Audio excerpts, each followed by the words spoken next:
Ya, selamat malam teman-teman. Kembali lagi bersama saya Samania Rabi Sarano, khususnya di Kertarajasa Podcast di Kepo, yaitu adalah segmen Buddhism in Daily Life. Dan malam ini kita akan bicara lebih banyak terkait dengan agama Buddha akan segera punah nih. Tampaknya ini adalah pernyataan atau satu hal yang mungkin banyak digaungkan di luar sana, khususnya bagi yang non-Buddhis gitu ya. Dan hari ini kita bisa discuss nanti bersama dengan Bante Santajito. Kita akan lebih banyak bahas dari sisi Buddhisnya seperti apa, apakah akan memang segera punah, sekaligus kita menanggapi fenomena-fenomena yang ada sekarang, maka teman-teman bisa bertanya di kolom live chat di YouTube. Ya, selamat malam Bante. Ya, selamat malam, Samanira. Ya, malam ini kita discuss tentang agama Buddha akan sebentar lagi kayaknya akan punah nih Bante. Iya. Punahnya ini apakah betul-betul hilang atau bagaimana ya Bante ya dari kalimat tersebut? Mungkin bagi yang menyampaikan begitu, bahwa agama Buddha akan segera punah, barangkali punah dalam artian umatnya tidak ada. Tidak ada yang mempraktikkan ajaran Buddha. Tapi tentu pernyataan seperti ini, ya kita harus bisa menyelidik lebih lanjut. Ya, jadi kita tidak kemudian lantas mudah percaya dengan pernyataan bahwa agama Buddha itu akan segera punah. Kalau kita bicara punah ya pasti suatu saat pasti segala sesuatu adalah tidak kekal, pasti akan lenyap. Tapi kalau dengan istilah segera, nah itu yang harus kita perhatikan. Kalau segera kan berarti kan akan segera kan. Dalam waktu Dan dekat itu ya. waktu dekat gitu kan, tapi ya tentu itu tidak demikian. Hmm. Karena memang dalam seperti yang disampaikan Sang Buddha, segala sesuatu muncul karena sebab. Ketika sebab-sebabnya itu memang ada, yang kemudian itu adalah penyebab bisa melenyapkan ajaran Buddha atau disebut sebagai saddhamma, ajaran Buddha sejati, ya memang itu yang akan membawa kepada kepunahan. Tapi kalau kemudian sebab-sebabnya belum ada, itu tidak akan membawa kepada kepunahan. Bahkan ketika kemudian sebab-sebab yang bisa melestarikan ajaran Buddha itu masih dipertahankan dengan baik, maka agama Buddha, ajaran Buddha masih bisa bertahan, bisa lestari. Oke Bante, ini terlepas dari apapun akan segera hilang dan punah, tapi saya ada baca di salah satu bagian dari scriptures, mungkin Bante juga sudah baca di bagian Vinaya Pitaka ya, di Culawaga itu ya. Saya nggak tahu kenapa kok sebabnya dikatakan bahwa ajaran Buddha ini akan punah. Apabila kalau winaya atau aturan-aturan para biku ini nggak dipraktekkan secara benar lagi. Ada pernyataan semacam begitu, Bante bagaimana? Bisa klarifikasi barangkali? Sebenarnya pernyataan Sang Buddha berkenaan dengan sebab-sebab ajaran Buddha itu bisa lenyap atau saddhamma itu bisa lenyap itu terdapat di berbagai khotbah beliau. Yang salah satunya itu adalah yaitu tadi bahwasanya itu dalam Anguttara Nikaya, tidak hanya dalam Vinaya Pitaka. Jadi ketika sebagai contoh seorang biku misalnya menganggap sesuatu yang sebenarnya bukan winaya, terus dianggap sebagai winaya, atau sebagai aturan yang sebenarnya bukan aturan untuk para biku, tetapi dianggap sebagai aturan para biku, itu juga penyebab yang mana ajaran Buddha akan bisa mengalami kemunduran dan bahkan bisa lenyap. Dan juga tidak hanya winaya, termasuk dhamma. Jadi ketika kemudian yang bukan dhamma dianggap sebagai dhamma, itu juga penyebab ajaran Buddha akan mengalami decline dan juga mengalami pelenyapan. Dan sebaliknya juga, yang sebenarnya dhamma tapi dianggap sebagai bukan dhamma. Atau yang sebenarnya adalah winaya dianggap sebagai bukan winaya. Itu juga penyebab di mana ajaran Buddha bisa lenyap. Maka sebenarnya ada satu khotbah yang penting untuk kita perhatikan. Itu di dalam salah satu khotbah yang diberikan Sang Buddha kepada Bante Mahakassapa. Nama khotbahnya adalah Saddhamma Patirupaka Sutta. Jadi kalau kita lihat dari nama khotbahnya saja sebenarnya Tiruan Dhamma ya. Ya, tiruan Dhamma. Tiruan Dhamma yang sejati ya. Betul. Palsu. Jadi Patirupaka itu adalah tiruan atau imitasi. Jadi Dhamma yang palsu. Jadi sesuatu yang sebenarnya bukan Dhamma. Dan di sana Sang Buddha menyampaikan bahwa ada beberapa faktor yang menyebabkan saddhamma ajaran Buddha itu akan mengalami punahan. Hmm. Yang pertama adalah ketika para biku, bikuni, upasaka, upasika atau para berumah tangga, mereka itu tidak lagi menghormati Sang Buddha. Oh. Yang pertama, tidak menghormati Sang Buddha. Yang kedua adalah ketika para biku, bikuni, upasaka, upasika tidak lagi menghormati Dhamma. Menghormati dalam bentuk apa sih sebetulnya? Nah, sebagai contoh, misalnya kalau di dalam kitab ulasan ya, ini dijelaskan dalam kitab ulasan, tentu kalau Buddha kan sudah tidak ada, sudah parinibbana. Tetapi salah satunya dalam kitab ulasan disampaikan, misalnya ketika seseorang pergi ke tempat di mana itu adalah situs yang menyimbolkan Sang Buddha, misalnya Jetya atau stupa. Namun ke sana kemudian tidak ada respect, tidak ada penghargaan Oh. menggunakan payung. Termasuk Termasuk kemudian masuk ke Jetya atau tempat di mana Sang Buddha berada. Maksudnya dalam konteks ini adalah situs-situs yang menyimbolkan Sang Buddha, termasuk salah satunya adalah stupa. Kemudian ke sana itu menggunakan sandal. Jadi menggunakan payung, menggunakan sandal sebagai bentuk tidak respect lagi terhadap Sang Buddha, itu juga bagian dari ajaran Buddha bisa mengalami pelenyapan. Ya. Karena begini juga, sebenarnya kalau seseorang betul-betul menghargai Sang Buddha, mau tidak mau secara hati nurani juga akan memberikan penghormatan terhadap simbol-simbol Sang Buddha. Mengapa? Karena tidak tega. Sementara kita ini punya rasa hormat terhadap Sang Buddha, kemudian misalnya nih, kemudian dengan teganya misalnya mengencingi arsa Buddha. Kan tidak mungkin kan, misalnya begitu. Iya. Atau menginjak simbol Sang Buddha, arsa Buddha. Oke. Atau kemudian ada stupa yang menyimbolkan Sang Buddha, kita kemudian memanjat stupa tersebut hanya untuk bermain-main. Kan tidak mungkin. Iya. Tidak mungkin. Dan simbol-simbol demikian yang juga mengingatkan kita terhadap kualitas Sang Buddha itu pasti akan kita jaga. Termasuk kalau saya pribadi misalnya mengenai kemudian ya Sang Buddha digambarkan dengan yang lucu-lucu tanpa disadari. Kayak meme gitu ya? Iya, kayak meme itu tanpa disadari. Itu karena apa? Sudah tidak ada penghargaan lagi.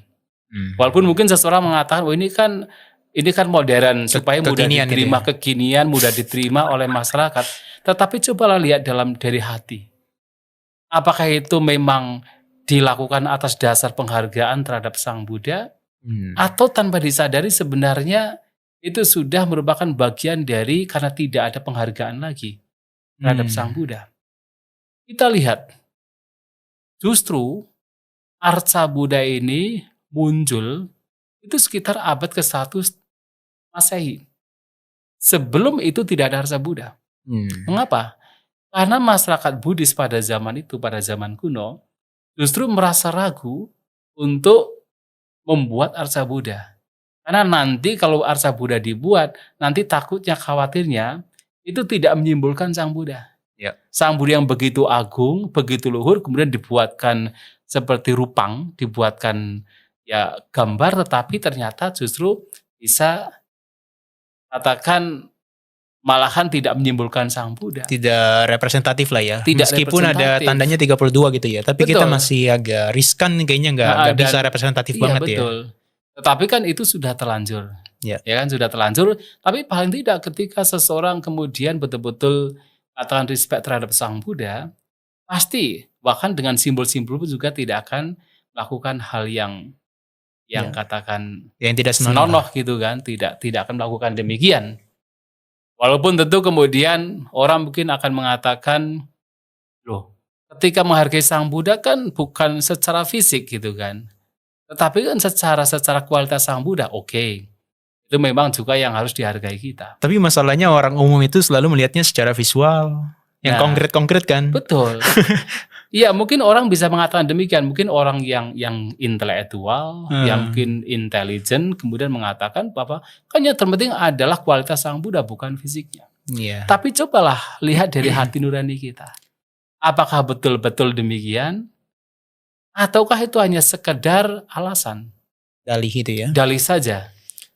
Sedangkan penghargaan seseorang itu, menghargai kualitas seseorang juga akan terlihat dari seseorang ini berperilaku. Kita menghargai orang tua, maka perilaku kita terhadap orang tua adalah menghormat orang tua. Kita sopan terhadap orang tua. Kita mengucapkan kata-kata yang santun terhadap orang tua. Jadi tidak hanya sekedar menghargai dalam konteks pikiran, tetapi perilaku juga akan bermanifestasi. Maka dalam kitab ulasan tadi dikatakan bahwa menghargai Buddha itu seperti tadi. Bahkan simbol-simbol Sang Buddha seperti Cetya, stupa pun juga kesana dihargai. Maka kalau ke Sri Lanka, kita masuk ke dalam tempat situs-situs Buddhis atau vihara, kita tidak boleh pakai sandal. Oh iya, di Birman juga gitu ya. Gitu ya, nggak boleh di luar sandalan. kan sandalnya kan? Ya, sandalnya di luar atau di teng-teng lah. Betul. Kemudian kalau kita foto ada arsa Buddha, kita tidak boleh membelakangi. Betul. Harus menyamping. Sebagai apa? Anda sebagai respect. Itu memang simbol, tetapi dari hati kita tahu bahwa kita tidak sembarangan. Itu adalah ketika tidak menghargai lagi terhadap Sang Buddha, itu juga bagian dari Saddhamma Bisalanya.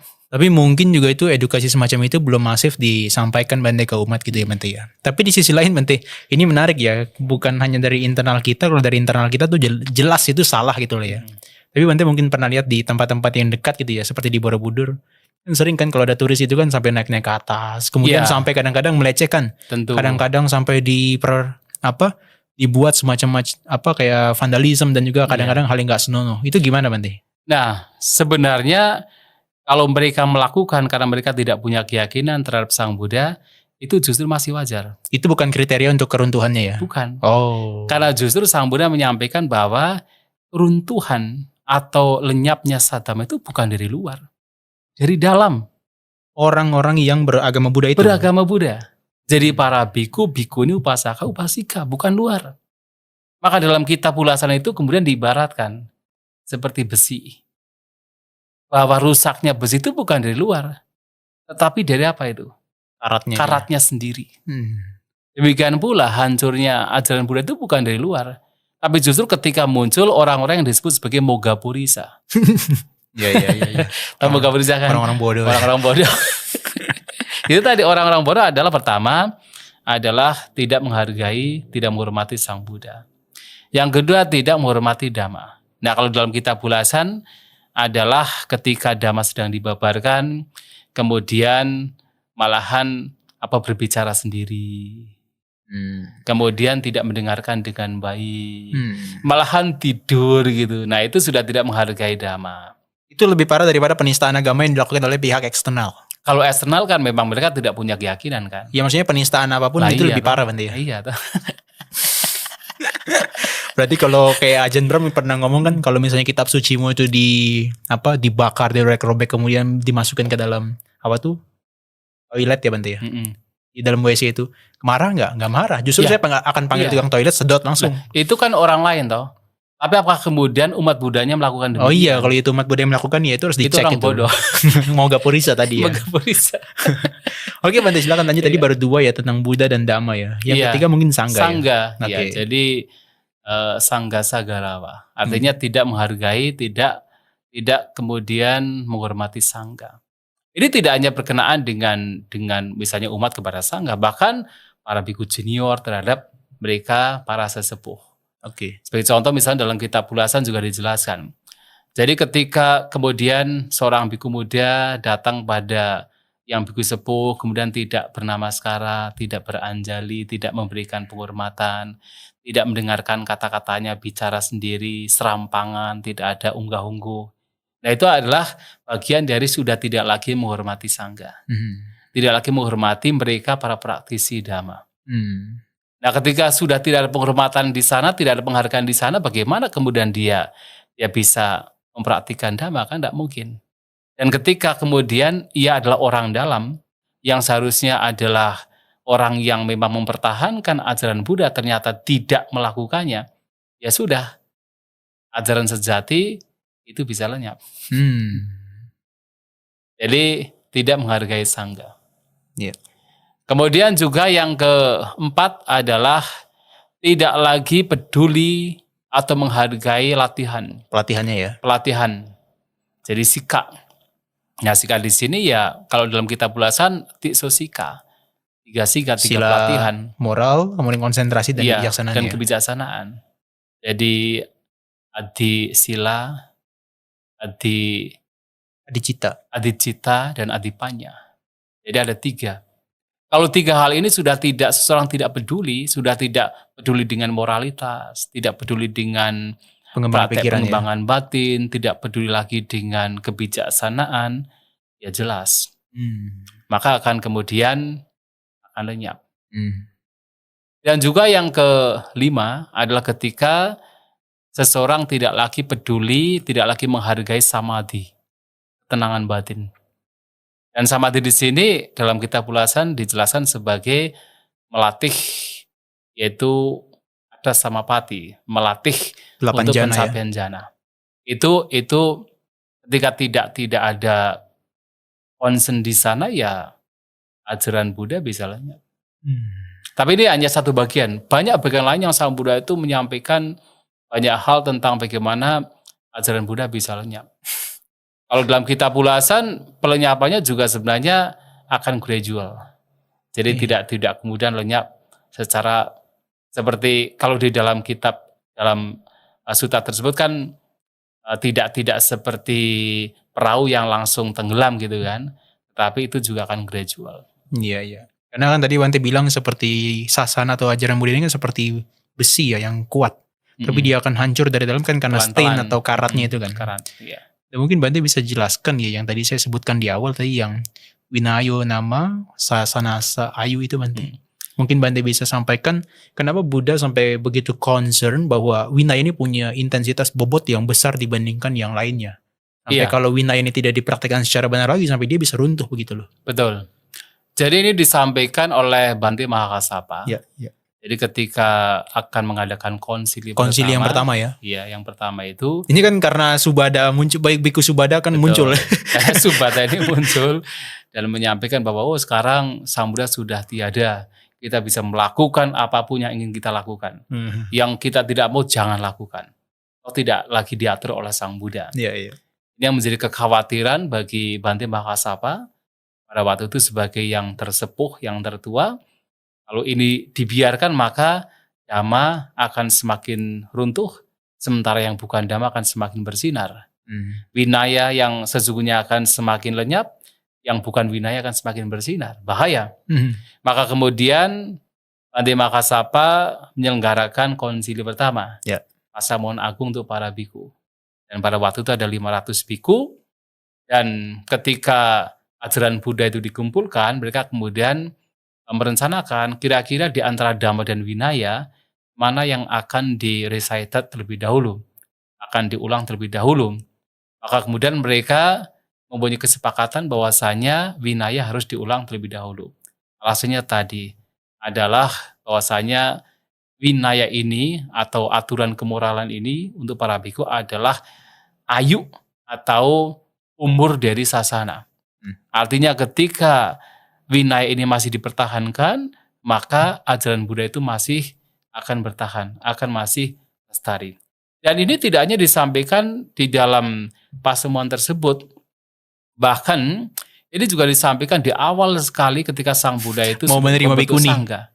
Oh gitu sebelum. Bahkan sewaktu Sang Buddha itu baru membentuk sangga itu disampaikan. Oh gitu ya. Disampaikan. Jadi pada waktu itu Sang Buddha menyampaikan kepada Bante Sariputta bahwasanya ajaran Buddha ini akan bertahan ketika Buddha atau Sang Buddha tertentu yang memang menjadi pionir dari Buddha Sasana atau ajaran Buddha itu menetapkan aturan-aturan kemoralan kepada para biku. Dan ketika Buddha tidak menetapkan aturan kemoralan, maka begitu Sang Buddha dan para arhanta parinibbana, ajaran Buddha lenyap. Itu disampaikan oleh Sang Buddha. Maka pada zaman dahulu ada Buddha-Buddha yang mereka tidak menetapkan aturan kemoralan. Sama sekali. Sama sekali. Apa dampaknya akan lenyap secepat mungkin. Betul. Jadi begitu Sang Buddha dan para siswa yang mencapai arahanta itu meninggal, ajaran Buddha lenyap. Langsung gitu ya. Betul. Nah, ini disampaikan Sang Buddha di dalam Vinaya Pitaka. Dalam terutama bagian Parajika Pali. Jadi sebelum ada peraturan yang kejadian dilatar belakangi oleh Bhante Sudina itu. Itu ada, jadi sebelum itu disampaikan. Nah, kemudian Sang Buddha akhirnya Sang Buddha mengatakan bahwa Vinaya itu harus ditetapkan supaya ajaran Buddha itu bisa bertahan. Ya. Nah, pada waktu itu langsung Bhante Sariputta menyampaikan, jika demikian sekarang saatnya bagi Sang Buddha untuk menetapkan Vinaya. Buddha mengatakan ini belum saatnya. Sampai usia berapa sih Bante dideklarasikan yang pertama Vinaya? Kalau menurut ceritanya dalam kitab ulasan, ketika Sang Buddha setelah mencapai kebudayaan 20 tahun. 20 tahun ya baru dideklar. Baru ditetapkan satu persatu aturan kemoralan. Dan sebelum itu belum ada. Dan pada waktu itu Sang Buddha mengatakan belum saatnya. Dan belum menyampaikan saatnya adalah nanti. Salah satunya adalah ketika kemudian Sangha sudah menjadi besar. Ketika kemudian Sangha mendapatkan banyak perolehan.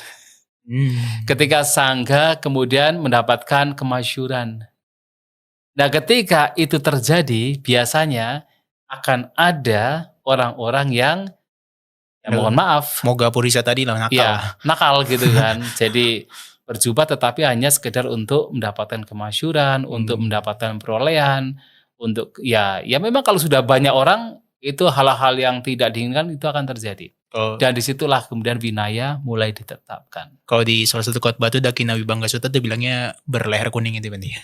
Nah itu nanti suatu saat masih lama sekali. Masih lama sekali ya. Masih lama sekali. Oke Bante, tapi kan yang first time Buddha ngatakan ke Bante Sariputta ya. Tapi ada yang kedua itu dikatakan kepada Bante Ananda ketika Mahapajapati Gautama itu mau meminta Sang Buddha request gitu. Request untuk ordination sebagai sangga bikun sebagai bikuni dan juga beberapa temannya.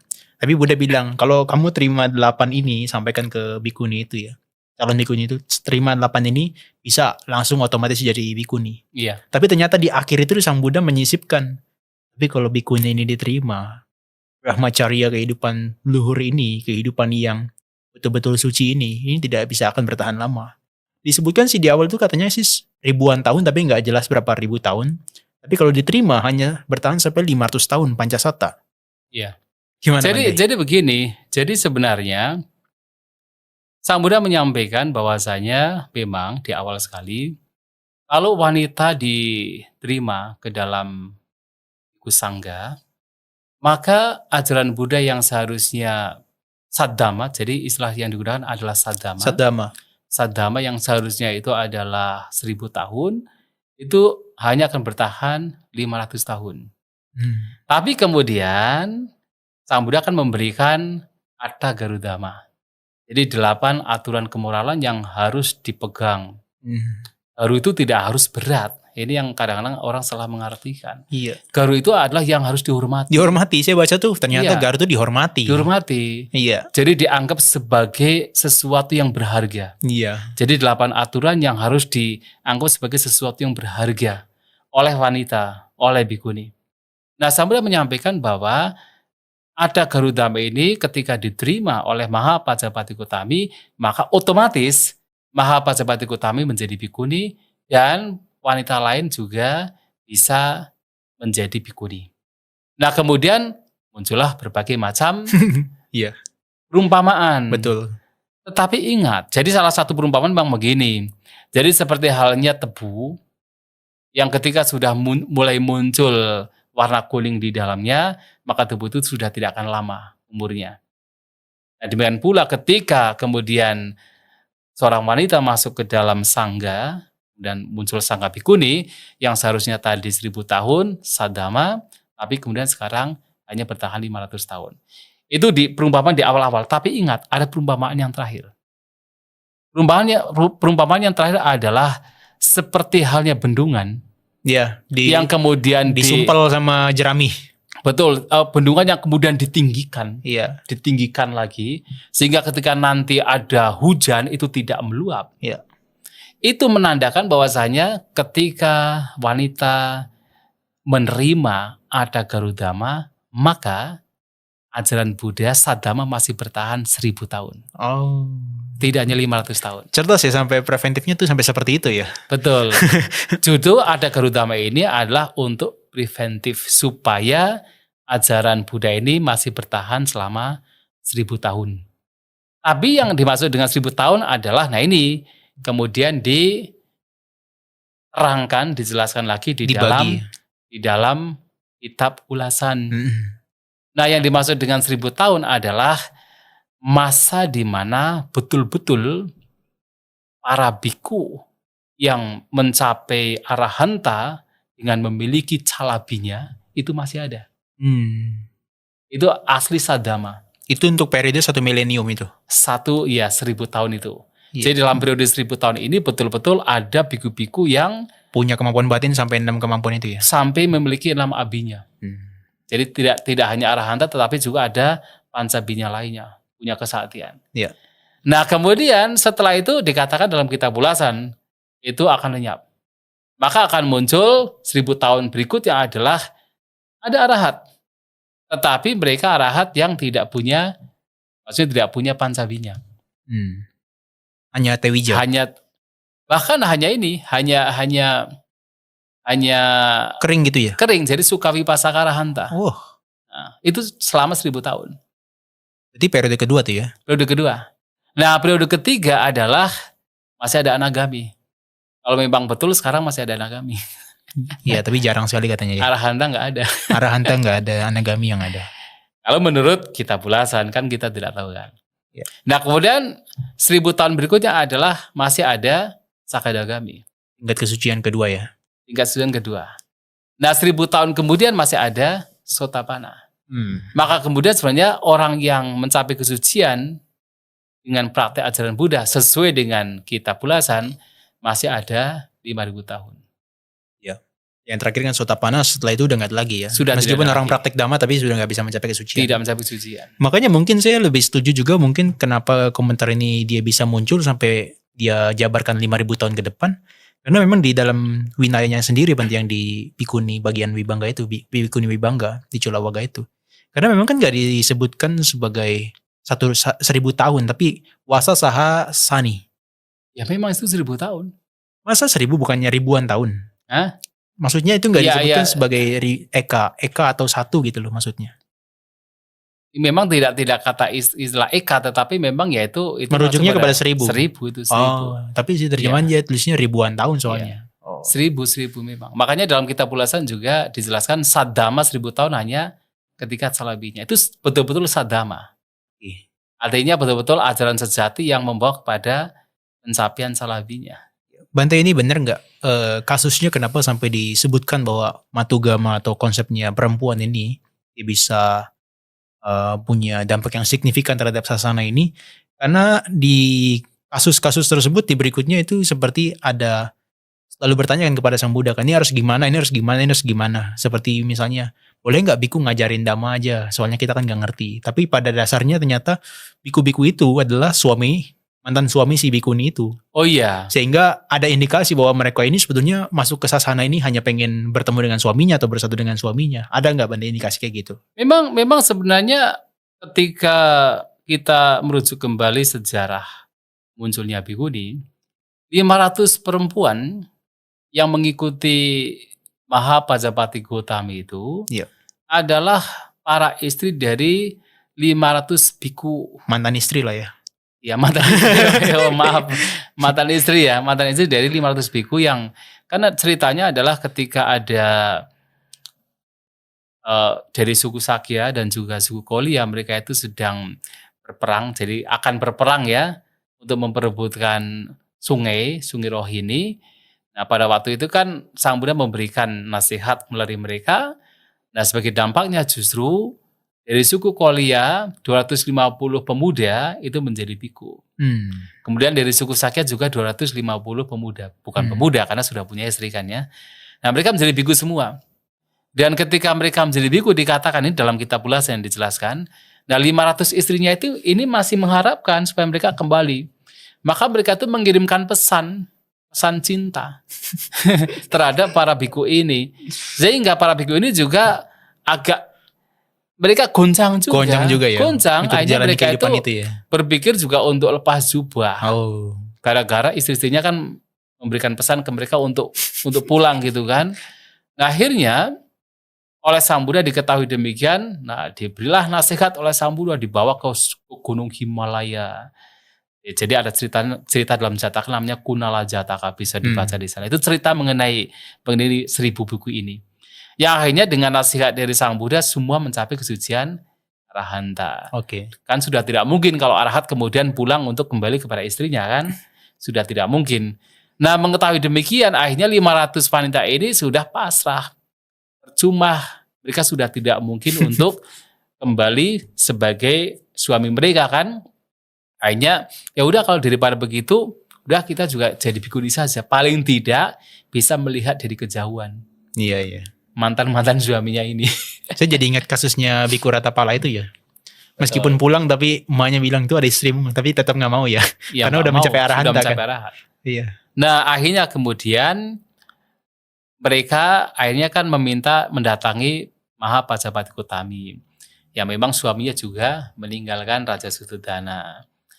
Dan Mahapajapati Gotami juga sudah mencapai Sotapana pada waktu itu sebenarnya. Oh udah ya? Sudah mencapai Sotapana. Nah kemudian akhirnya ya sudah kalau begitu coba kita untuk meminta request kepada Sang Buddha untuk menjadi bikuni. Tapi ketika Sang Buddha berada di Kapilawastu, ternyata Sang Buddha tidak memberikan izin, walaupun sudah 3 kali mendatangi Sang Buddha nggak diberi izin. Akhirnya sampai Sang Buddha itu pergi ke Kosambi, jadi ke wihara, salah satu wihara di Kosambi. Nah kemudian 501 sebenarnya ya kan dengan bikuni, dengan Mahapajapati Gotami kan, itu kemudian langsung dari Kapilawastu melakukan perjalanan yang sangat jauh ke daerah Kosambi. Sampai kakinya berdarah-darah ya? Berdarah-darah, itu daerah Waisali sebenarnya itu. Kan jauh sekali itu. Nah, sampai berdarah-darah sampai di sana. Nah sampai di sana pun juga ketika meminta, Sang Buddha menolak 3 kali. Hanya kemudian ketika Bhante Ananda, karena Bhante Ananda kan orang yang paling care ya dengan orang lain gitu kan, meminta kepada Sang Buddha dengan satu alasan, apakah seorang wanita kalau misalnya menjadi seorang bikuni bisa mencapai arahat? Sang Buddha berkata, oh bisa. Ini waktunya. Apalagi Mahapajapati Gotami kan juga sudah sangat berperan untuk kehidupan ketika Sang Buddha masih sebagai pangeran gitu kan. Siddhartha itu ya. Siddhartha. Nah itulah kemudian Sang Buddha menyampaikan bahwa kalau Mahapajapati Gotami menerima ada Garudama, maka wanita bisa menjadi seorang bikuni. Nah, itu kemudian dijelaskan lagi dalam kitab Ulasan bahwa Sang Buddha ini sebenarnya bukan menolak, tetapi memang ini adalah taktik Sang Buddha. Jadi betul-betul nggak sih, sungguh-sungguh nggak sih gitu? Betul ya. Kayak ngetes lah ya. Tidak hanya ngetes, juga Sang Buddha kan selalu melihat waktu yang tepat. Oh. Karena begini, bayangkan kalau kemudian 500 ini ketika ingin menjadi bikuni langsung diterima oleh coba, sehingga mohon untuk memberikan ajaran. Nah disitulah Sang Buddha kemudian memberikan ajaran. Dalam kitab Ulasan, Sang Buddha juga melihat momen yang tepat. Kalau begitu dia minta kemudian diberi ajaran, mungkin respeknya kurang. Penghargaannya kurang. Tapi setelah 3 kali, baru kemudian ada penghargaan yang besar terhadap ajaran Buddha. Nah itu yang kemudian seseorang akan betul-betul memperhatikan ajaran beliau dengan lebih sungguh-sungguh. Ketika ada penghargaan, lagi-lagi penghargaan loh. Ketika masih menghargai ajaran Buddha, maka saddhamma akan bertahan. Wah, berat juga ya.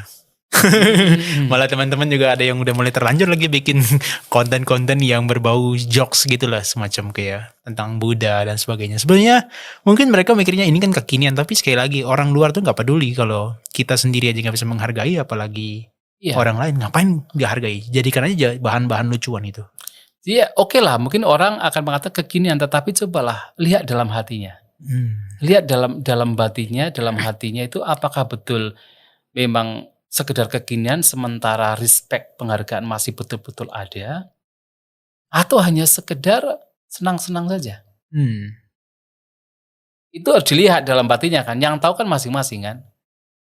Ketika kita melakukan demikian, apakah respect kita memang masih ada terhadap Sang Buddha, betul-betul respect, bukan hanya sekedar ucapan saja, atau hanya sekedar dalih. Ya, oke. Itu yang penting. Karena yang akan paham adalah diri sendiri. Oke. Bante ini mungkin terakhir tapi nggak kalah penting ya Bante ya. Ini gimana Kan ada yang pun bertanya sudah. nanti kita tindak lanjut nih. Ini terakhir. Barangkali Bante mungkin juga harus soroti bahwa apa yang kita lakukan juga itu kan sebagai propagasi ajaran Buddha ini kan ya Bante ya. Iya. Bahwa sasana ini kan nggak bertahan dia dengan sendirinya ya. Dengan umat hanya sekedar melaksanakan dhamma kan nggak bisa. Tapi ada biku yang sebetulnya propagasi tentang dhamma juga kan. Nah gimana tanggapan Bante kalau ada seseorang yang membuat pernyataan kalau si A, si B, si C itu tidak bisa disebut sebagai seorang pembabar dhamma hanya karena dia tidak mempelajari terkait dengan tentang A, tentang B, tentang C, atau dibilang bukan sih tapi tidak layak gitu loh. Apakah itu juga bisa jadi sesuatu yang mendegradasi atau justru bahkan sebaliknya? Itu Dhammakatiga berarti ya? Iya. Ya, jadi kalau kita bicara tentang Dhammakatiga, ada satu definisi sebenarnya yang telah diberikan oleh Sang Buddha ketika ditanya oleh siswanya, Dhammakatiga idang wucati Dhammakatiga. Bagaimana seseorang dikatakan sebagai seorang pembabar dhamma?